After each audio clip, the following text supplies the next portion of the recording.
우리가 기도를 하면서 참 많이 기도하는 제목 중에 하나가 바로 지혜를 간구하는 기도인 것 같아요. 솔로몬의 지혜를 주옵소서라고 기도해 보지 않은 분들은 아마 안 계실 것입니다. 특히 이제 수험생이 있는 가정과 공동체는 더욱더 지혜를 간구하는 기도를 할 것입니다. 오늘 본문은 솔로몬의 지혜에 대해 말씀하고 있죠. 조금 더 자세하게 말하자면 솔로몬에게 주신 하나님의 지혜를 다루고 있습니다. 하나님은 솔로몬에게 그의 앞으로도 뒤로도 그와 같은 지혜로운 왕은 없을 것이다 라고 말씀을 하셨어요. 그는 어떻게 이처럼 지혜로운 왕이 될 수 있었을까요? 성경에서 말씀하는 지혜는 무엇이고 그것을 솔로몬은 어떻게 얻게 되었는지 오늘 말씀을 통해서 살펴보며 은혜를 받기 원합니다. 다윗의 뒤를 이어 이스라엘의 왕이 된 솔로몬은 나라 안으로는요 그의 정적들을 제거하였어요. 그리고 나라 밖으로는 외교적으로 안정시키기 위한 전략을 펼쳤는데 그것이 바로 결혼이었습니다. 애굽의 공주와 결혼을 한 것인데요. 정치적으로는 아주 훌륭한 정책이었을지 모르지만 하나님을 알지 못하는 이방인과의 결혼을 금하는 그 하나님의 말씀을 어기는 결정이었다라는 것입니다. 애굽은 구약에서 부정적인 이미지가 강한 국가로 나타나게 되죠. 하나님과 대적하는 세력으로 등장하잖아요. 특히 신명기의 말씀을 보면 애굽으로 돌아가는 것 그리고 애국과 지나치게 밀접한 관계를 맺는 것 등을 우리 하나님은 경고하고 계십니다. 또한 이스라엘 백성들이 하나님을 등지고 떠나는 일이 없도록 하나님은 또 뭘 명령하셨냐면 이방인들과의 결혼을 금하셨어요. 그러니까 신앙의 가정을 이루기를 마련하셨던 거예요. 솔로몬은 후궁이 700명이었습니다. 첩이 300명이라고 하였습니다. 어떤 분들은 이것을 굉장히 부러워하시는 분들도 계시더라고요. 근데 이것이 과연 부러운 일인지 모르겠어요. 한 자매와 사는 것도 상당히 힘든 일인데 1000명을 데리고 산다니 이것은 참으로 쉽지 않은 일입니다. 훗날 수많은 이방인들과의 결혼으로 말미암아 여자들이 가져온 그 우상들을 솔로몬이 허용하게 되었죠. 그래서 결국 여인들 때문에 그의 마음이 하나님을 떠나게 되었다라는 것을 성경은 분명히 증거하고 있습니다.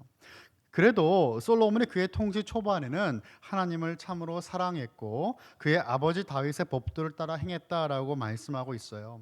산당에서 하나님께 제사하며 분향했다라고 했는데요. 2절을 보면 당신은 하나님의 전이 예루살렘에 아직 지어지지 않았기 때문에 산당에서 제사를 드리는 것 자체가 잘못된 것은 아니었다라고 우리는 알 수가 있습니다. 하나님께서 솔로몬에게 지혜를 주시는 과정을 말씀을 통해서 한번 차근차근 살펴보고자 합니다. 첫 번째는요, 기브온에서의 솔로몬입니다. 기브온.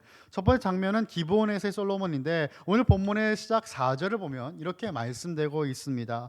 이에 왕이 제사하러 기브온으로 가니 거기는 산당이 큼이라 솔로몬이 그 제단에 1000번제를 드렸더니라고 말씀이 되어 있습니다. 솔로몬은 제사하기 위해 기브온에 위치한 산당으로 향했어요. 제사는 오늘날로 보면 예배입니다. 여호와 하나님을 예배하기 위해 기브온으로 향했다라는 것입니다. 그곳에서 그는 하나님께 1000번제를 드렸어요. 솔로몬이 기브온으로 향했던 특별한 이유가 있다면 그곳의 산당에는 모세가 만들었던 하나님의 회막, 그 성막이죠. 타버나클과 부살렐이 만든 노제단이 있었기 때문이라고 역대하 1장에서는 말씀합니다. 그리고 오늘 본문 4절을 보면요. 1000번제를 드릴 수 있을 정도로 그곳이 아주 넓은 장소였다라고 말씀하는 것이죠.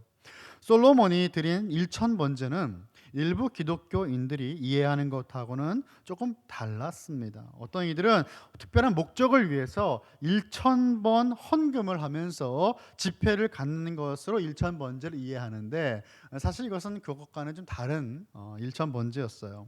그가 드린 1000번제를 드렸다라고 하는 원문을 직역하면요. 솔로몬이 그 제단 위에서 1000번제를 올려드리곤 하였다라고 번역할 수 있습니다. 이 말은 솔로몬이 일정 기간을 정해놓고 딱 1000번의 그 제물만 드렸다는 것이 아니고 지속적으로 산당에 와서 1,000번제를 반복하며 드렸다라는 의미예요. 근데 여기서 1,000번이라고 하는 이 1,000번은요, 사실 숫자는 정말 솔로몬이 1,000번만 딱 드렸다라는 것도 아니죠. 여기서 1,000이라는 숫자는 아주 많은 재물을 드렸다라고 하는 관용적인 표현이에요. 마치 사울이 1,000이고 다윗은 만만이다라고 사용된 1,000이나 만처럼 1,000번제는 아주 많은 양의 제사와 예배, 번제를 의미한다라는 것입니다. 어쩌면 우리에게는 이전의 그 말씀이 딱 1,000번제라고 하는 그 말이 더 편안하게 와닿을지도 모르겠습니다. 정해놓은 시간만 하나님께 드리는 제물 드리고 그리고 거룩하게 살고 나아가면 된다라고 생각했을지도 모르겠는데, 후자의 말씀 해석은 참으로 어쩌면 부담이 되기도 하죠. 그 이상의 것을 하나님께 드린다라는 것이기 때문이에요. 이례적인 헌신으로 끝나는 것이 아니라 우리는 몇 번이고 우리 자신이 할 수 있는 최선을 다해서 하나님을 사랑하는 마음으로 하나님 앞에 나아가 예배자로 세워져야 된다라는 것입니다.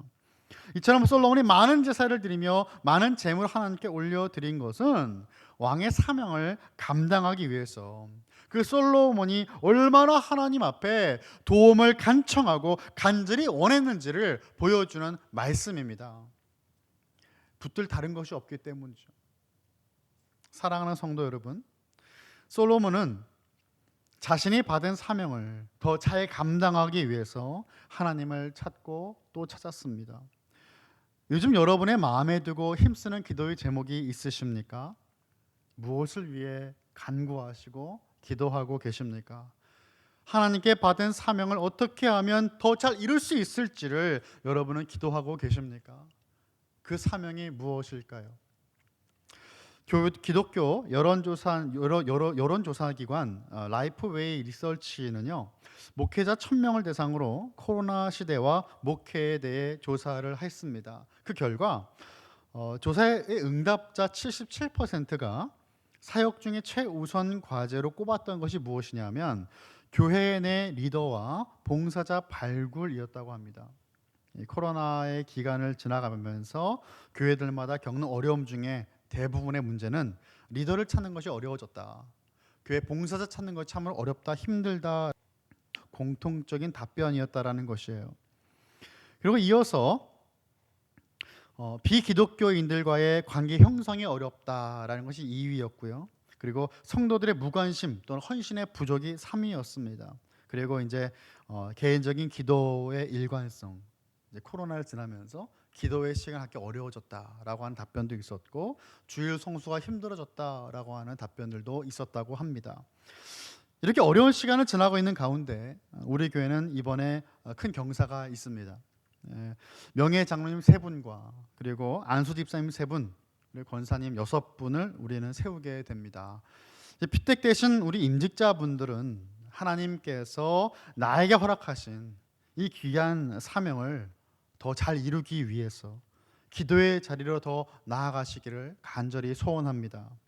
그리고 임직자들뿐만 아니라 우리 모두가 하나님 앞에서 우리의 사명을 발견하고 그것을 더욱더 이루기 위해서 하나님 앞에 나아가 주님을 의지할 수 있는 저와 여러분, 우리 모든 성도님 다 되시기를 간절히 축원합니다. 두 번째는 이제 꿈에서 나타나신 하나님에 대한 모습을 우리를 이제 이끌죠. 이야기는 어느 날 제사를 드리고 기브온에서 잠을 자고 있는 솔로몬에게 하나님은 꿈을 통해 말씀하셨습니다. 이 사건은 하나님께서 솔로몬에게 말씀하시는 4번의 사건 중에 첫 번째입니다. 솔로몬에게 직접 말씀하신 것이 처음이었다 이 말이에요. 하나님은 솔로몬에게 무엇을 받고 싶은지를 구하라라고 말씀하신 겁니다. 6절의 말씀을 한번 같이 읽어볼까요? 화면을 보시고 시작.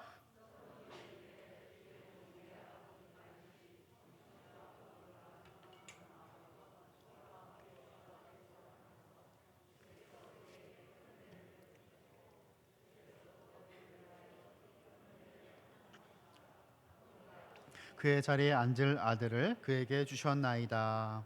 아멘.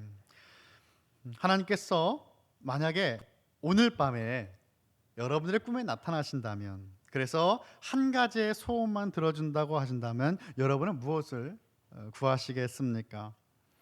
전 어릴 때부터 이 본문의 말씀을 어릴 때 배우고 설레기 시작하는 거예요.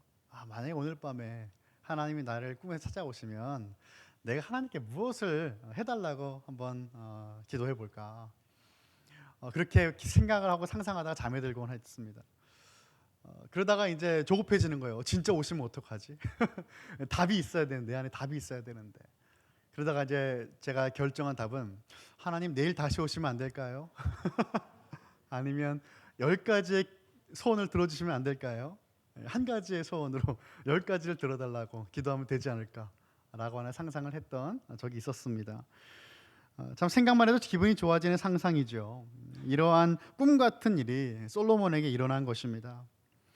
만약 제게 하나님께서 이러한 질문을 또 하신다면 저는 아마도 오늘 솔로몬과 같은 답을 이제는 할 수 있을 것 같습니다. 그 솔로몬이 어떤 답을 했을까요? 솔로몬은 망설이지 않았어요. 솔로몬은요, 잠깐만요 하나님, 내일 다시 오세요. 아니면 좀 더 많은 소원을 들어주시면 안 될까요? 라고 답하지 않았습니다.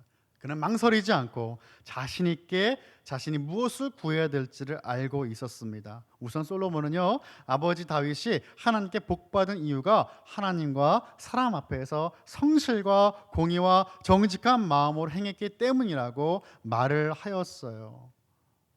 여러분, 이것은 대단한 답변입니다. 만약 여러분들이 정말 하나님께서 그렇게 소원을 말해보라라고 말씀하셨을 때 여러분 가장 먼저 떠오르는 게 무엇일까요? 내가 뭘 말해야 되지? 그게 아닐까요? 그런데 솔로몬은 그것을 고민하지 않았고 하나님께 무엇을 구하기를 생각하지 않았고 하나님이 나에게 무엇을 주셨는지를 먼저 생각했다는 것입니다. 우리는 간구의 자리에 앞서서 하나님께서 나에게 어떠한 감사의 제목을 주었는지를 먼저 돌아볼 수 있는 저와 여러분들에게 간절히 소원합니다. 돌아보니 우리 아버지의 삶이 다 은혜였다라는 것을 먼저 고백하는 것이에요. 여러분, 다윗이 어떠한 존재였습니까? 목동이었어요. 목동은 이스라엘 그 사회층 가운데 아주 낮은 미천한 신분이었잖아요. 그리고 그의 출생지는 베들레헴이었습니다. 촌구석이에요. 한마디로 말하면 촌구석에서 2세의 집안의 막내입니다. 보잘것없는 사람이었다 이 말이에요. 그런데 그 보잘것없는 다윗을 하나님이 택하셔서 하나님은 이스라엘의 통치자로 삼으셨습니다. 그리고 다윗이 그냥 왕입니까? 그냥 왕이 아니었습니다. 성군이었습니다. 하나님께 쓰임받는 귀한 종이었습니다. 하나님, 우리 아버지의 모든 삶은 주님의 은혜였습니다. 고백한 것이에요. 그리고 솔로몬은 아버지만을 끝내지 않고 자신의 삶을 돌아봅니다. 여러분, 솔로몬은요, 이제 우리가 항상 그는 지혜로운 왕, 영화를 누리는 왕이라고 생각하지만 그의 유년기는 아마 쉽지 않은 시간을 보냈을 것입니다. 우리도 다윗의 치부를 알고 있잖아요. 그가 지은 죄 하면 밧세바와의 범죄, 인구조사 딱 나오잖아요. 아버지 다윗이 범죄를 함으로 자기 어머니를 만났다는 생각을 솔로몬이 왜 안 했겠습니까? 사람들에게 손가락질 당하지 않았겠습니까? 그는 10번째 아들이었잖아요. 그의 모든 삶을 돌아보니 지금 이 왕이 된 것 자체가 하나님의 은혜가 아니면 안 되었다라는 것을 고백하는 거예요. 사랑하는 성도 여러분, 하나님께 간구의 기도 전에 하나님 우리에게 허락하신 수만 가지의 감사의 제목을 다시 올려드릴 수 있는 저와 여러분 되시기를 간절히 소원합니다. 이어서 보면 7절입니다. 나의 하나님 여호와여, 주께서 종으로 종의 아버지 다윗을 대신하여 왕이 되게 하셨사오나 종은 작은 아이라 출입할 줄을 알지 못하고 라고 말씀하였죠. 그런데 자기 자신이 하나님의 은혜로 왕에 올랐지만 작은 아이라 출입할 줄을 모른다라고 말하고 있습니다. 작은 아이라는 것은 나이가 어린 연소함이라고 보기보다는 이것은 미숙함을 의미할 것입니다. 왕이 이제 됐어요. 할 줄 아는 것이 없습니다. 내가 무엇을 할 수 있을까? 하나님, 저는 아무것도 할 수 없는 작은 아이입니다. 주님 앞에 고백한 것이지요. 그리고 출입을 알지 못한다라는 것을, 들어가는 거 나오는 거 알지 못한다라고 말하는 것인데 이것도 같은 의미입니다. 한 번도 경험해보지 못한 왕의 위치와 역할이다라는 것이에요. 자신의 한계를 하나님 앞에 고백하고 있습니다. 반면에 주님의 백성은 그 수가 많으므로 자신이 제대로 재판할 수 있도록 듣는 마음을 그는 지금 간구하고 있어요. 네, 9절의 말씀인데요. 우리 9절의 말씀 한 무리 같이 읽어볼까요? 9절 시작. 누가 주의 이 많은 백성을 재판할 수 있사오리이까? 듣는 마음을 종에게 주사 주의 백성을 재판하여 선악을 분별하게 하옵소서. 아멘. 우리는요 솔로몬의 기도를 보면 솔로몬이 지혜를 구했구나라고 생각했지만 솔로몬 정작 지혜를 구하지 않았습니다. 그가 구한 것은 재판을 잘 할 수 있도록 듣는 마음을 구했다라는 것이에요. 그 결과는 백성들을 잘 재판해서 선과 악을 분별하게 되는 것이었습니다. 지혜를 구하지 않았음에도 하나님은 솔로몬의 간구를 들으시고요 11절의 후반부를 보면 지혜를 구했다라고 말씀해 주시는 것이죠. 솔로몬이 간구한 듣는 마음이 곧 지혜의 힘을 우리는 깨닫게 되는 것입니다. 나의 한계를 아는 사람의 소원은요 분명합니다. 물에 빠진 사람의 소원은 단 한 가지밖에 없습니다. 나를 건져주세요. 한 개밖에 없어요. 열심히 구하는 그 한 가지의 기도 제목밖에 다른 것이 없는 거예요. 솔로몬은 하나님의 크고 많은 백성들을 잘 섬기고 재판하기 위해서는 자신이 미흡하다라고 하는 사실을 너무도 잘 알고 있었습니다. 당시 통치의 1차적인 기능은요 백성들 사이에서 발생하는 각종 문제들을 잘 해결해 주는 재판이었기 때문에 선악을 잘 분별하여서 하나님께서 행하셔야만 되는 그 재판의 자리를 잘 감당할 수 있도록 간구한 겁니다. 여러분 다니엘이라는 인물의 이름의 뜻이 무엇일까요? 하나님은 나의 재판장이라는 뜻이에요. 그러니까 이스라엘 사람들에게 재판의 자리는 하나님의 행하셔야 되는 자리였습니다. 하나님만 행하셔야 되는 그 자리에 지금 솔로몬이 가야 되는 거잖아요. 아담과 하와가 어떤 죄를 범했습니까? 아담과 하와는 선악을 알게 한 나무 열매를 먹었습니다. 사람은 선과 악의 구분점을 지을 수 없는 존재였어요. 그것은 오히려 하나님께만 속해져 있는 하나님의 특권이었습니다. 그런데 그것에 손을 댄 거예요. 하나님께서 유일하게 하지 말라라고 하신 그 말씀을 어겼어요. 그리고 하나님의 자리에 앉게 됩니다. 이것이 죄인의 모습이에요. 하나님이 앉으셔야 되는 그 자리에 내가 앉는 것, 성경은 여기서 교만이다라고 표현하죠. 그런데 지금 솔로몬이 하나님의 자리에 앉게 해달라고 기도한 것이 아니죠. 하나님께서 그를 왕의 자리로 앉히셨어요. 이스라엘의 왕의 자리는 하나님의 대리인의 자리였습니다. 사무엘이 이스라엘 백성 앞에서 하나님께 이스라엘 백성이 왕을 달라라고 한다 간청할 때 하나님께서 이스라엘 백성들이 뭐라고 하셨습니까? 저들이 버린 것은 네가 아니라 나다라고 말씀하신 거예요. 왕이 없으므로 계속 왕이 없다고 하지만 왕은 하나님이셨어요. 하나님이 왕이심을 고백하며 하나님을 섬겨야 되는데 그것을 하지 못했다 이 말이죠. 이스라엘에게 왕이 세워짐으로 그러면 이스라엘 왕이 참된 왕입니까? 진짜 왕은 하나님이심을 고백하는 자리에 서야 되는 자리가 바로 왕의 자리였다라는 것이죠. 그 왕의 자리는 하나님의 역할을 대신해야 되는 자리였어요. 그것을 나는 하지 못하겠다고 고백하는 것입니다. 그래서 선과 악을 분별할 수 있는 그 지혜를 달라라고 솔로몬은 구했던 겁니다. 듣는 마음은 백성들의 소리를 듣는 마음입니다. 겸손해야 들을 수 있습니다. 그리고 무엇이 하나님께서 기뻐하신 뜻인지를 분별하는 능력이 바로 듣는 마음이었어요. 이처럼 듣는 마음을 갖게 된다면 겸손한 자리에서 하나님과 참된 소통을 할 수 있게 될 것입니다. 그리고 지극히 높은 하나님과의 소통은 결국 가장 낮은 이들 하나님의 백성들과도 소통할 수 있는 지혜를 갖게 되죠.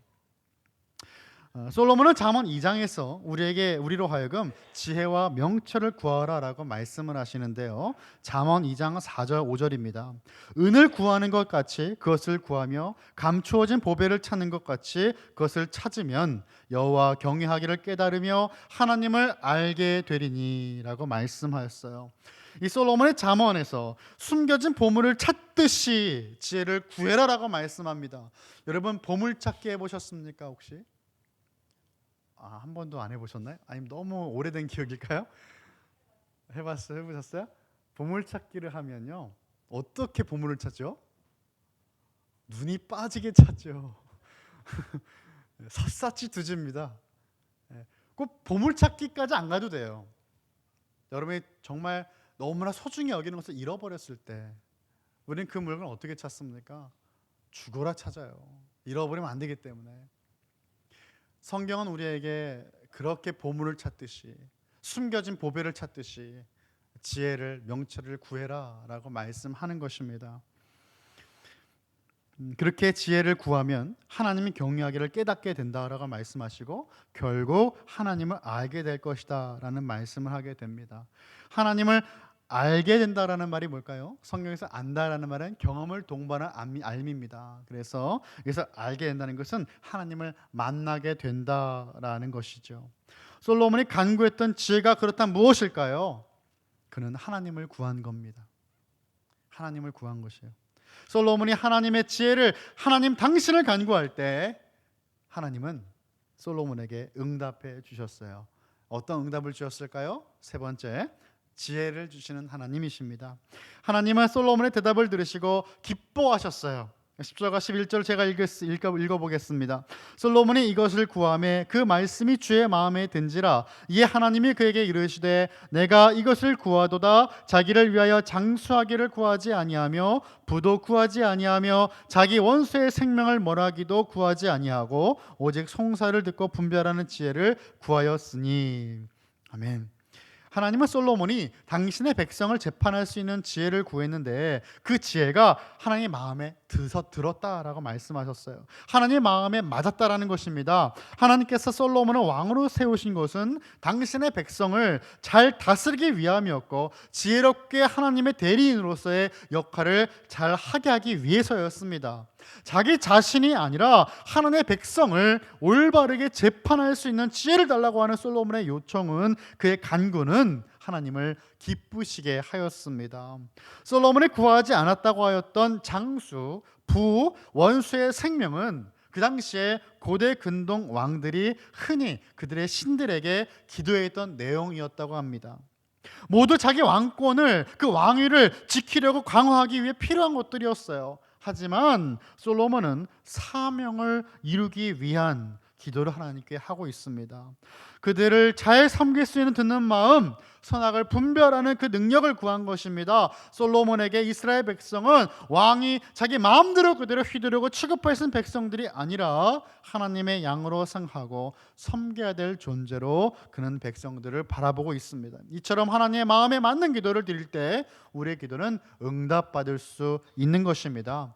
요한일서 5장 14절의 말씀입니다. 그를 향하여 우리가 가진 바 담대함이 이것이니 그의 뜻대로 무엇을 구하면 들으심이라 라고 말씀합니다. 하나님의 뜻을 구할 때 그것을 모두 들으신다고 주님께서 말씀하시는 거예요. 사도 요한을 통해 말씀하셨습니다. 우리가 그렇다면 담대하게 할 수 있는 것, 담대하게 하나님 앞에 나아갈 수 있는 그 이유가 무엇입니까? 바로 하나님께서 기도에 응답해 주신다는 사실을 믿기 때문에 우리는 담대히 나갈 수 있는 것입니다. 마태복음 6장 33절에서 뭐라고 말씀하셨어요? 우리 예수님께서 먼저 그의 나라와 의를 구하라. 그래야 이 모든 것들을 너에게 더하시리라 약속하셨습니다. 왜입니까? 저와 여러분은 하나님의 자녀들이기 때문입니다. 하나님께서 자녀들에게 무엇이 필요할지 알고 계시기에 우리가 기도하는 그 순간, 하나님의 그 뜻에 맞는 그 순간 하나님은 우리를 하나님의 응답으로 이끄신다는 사실을 믿으시기 바랍니다. 그리고 야고보서 4장 2절과 3절을 보면 이렇게 말씀합니다. 너희는 욕심을 내어도 얻지 못하여 살인하며 시기하여도 능히 취하지 못함으로 다투고 싸우는도다. 너희가 얻지 못함은 구하지 아니하기 때문이요 구하여도 받지 못함은 정욕으로 쓰려고 잘못 구하기 때문이라. 아멘. 주님의 마음에 맞게 기도하지 않고 나의 정욕으로 쓰려고 잘못 구하는 기도는 물론 응답이 없습니다. 응답받을 수 없는 것입니다. 그럼 주의 마음에 맞는 기도에는 하나님께서 어떠한 응답을 주십니까? 열매 있는 응답을 주신다는 거예요. 하나님께서 허락하신다라는 것입니다. 하나님은 그를 이어서 솔로몬에게 축복을 주시는데요, 12절부터 13절의 말씀입니다. 내가 내 말대로 하여 내게 지혜롭고 총명한 마음을 주노니 내 앞에서도 너와 같은 자가 없었거니와 내 뒤에서도 너와 같은 자가 일어남이 없으리라. 내가 구하지 아니한 부귀와 영광도 내게 주노니 내 평생의 왕들 중에 너와 같은 자가 없을 것이라. 아멘. 솔로몬의 간구대로 지혜롭고 총명한 마음을 하나님 그에게 주셨어요. 과거에도 미래에도 솔로몬처럼 지혜로운 사람이 없을 정도로 특별한 지혜를 주시겠다 약속하신 겁니다. 하나님의 영이 그와 함께하겠다라는 특별한 약속인 것입니다. 하나님의 마음을 흡족하게 하였기에 하나님은 솔로몬이 구하지 않은 것, 그러나 모든 사람들이 원하는 부귀와 영화도 주셨어요. 내 평생의 왕들이라고 하셨습니다. 당대의 모든 왕 중에 가장 뛰어난 부귀와 영화를 주겠다고 말씀하신 것이고, 다윗처럼 하나님 말씀대로 살면 장수의 복도 주겠다고 말씀을 하신 것입니다. 14절의 말씀입니다. 내가 만일 내 아버지 다윗의 행함같이 내 길로 행하며 내 법도와 명령을 지키면 내가 또 내 날을 길게 하리라 라고 말씀하셨어요. 여러분, 하나님이 장수의 복을 주시는데 여기선 단서가 붙었습니다. 어떤 단서일까요? 하나님의 말씀대로 살면이라는 단서입니다. 이 단서는요, 우리에게 진정한 축복의 완성이 무엇인지를 보여주고 있습니다. 여러분, 축복의 완성이 무엇입니까?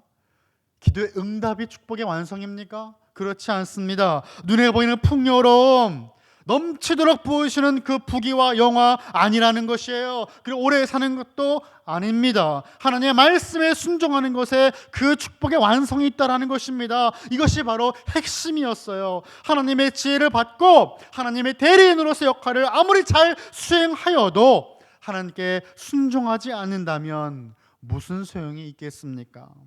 우리가 앞으로 몇 주간 더 솔로몬의 삶을 살펴볼 텐데요, 솔로몬은 그의 인생의 마무리가 좋지 않습니다.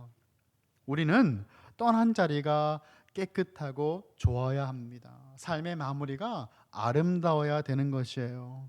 그런데 솔로몬은 그의 말년에 그의 마음이 하나님을 떠났습니다.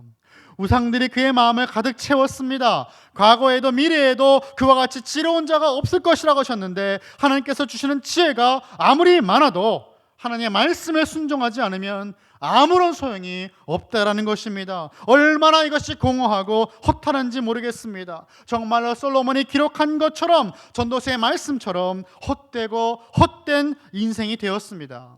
하나님의 말씀에 순종하지 않았기 때문이었어요. 하나님은 그가 다윗의 길로 온전히 행하면 그의 길이 길 것이다, 장수와 그의 왕조의 번영을 약속하셨지만 결국 그는 그 길을 온전히 걷지 못하였고 그의 아들 때의 나라가 둘로 쪼개져 나뉘어지게 됩니다. 우리가 하나님의 축복을 받는 것만큼 중요한 것이 있습니다. 받은 축복에 감사하기, 그리고 그것을 지켜나가기. 이것이 얼마나 중요합니까? 하나님께 우리가 축복을 달라고, 복을 달라고 기도하기보다 하나님 허락하신 그 축복과 그 수많은 감사의 제목들에 반응하며 오늘도 그 복을 누릴 수 있도록 축복하며 그 축복의 기도를 간구할 수 있는 저와 여러분 되시기를 간절히 소원합니다. 말씀을 마칩니다. 하나님께 은혜를 받고 왕의 자리에 오른 그 솔로몬은 겸손하게 하나님을 찾아갔습니다.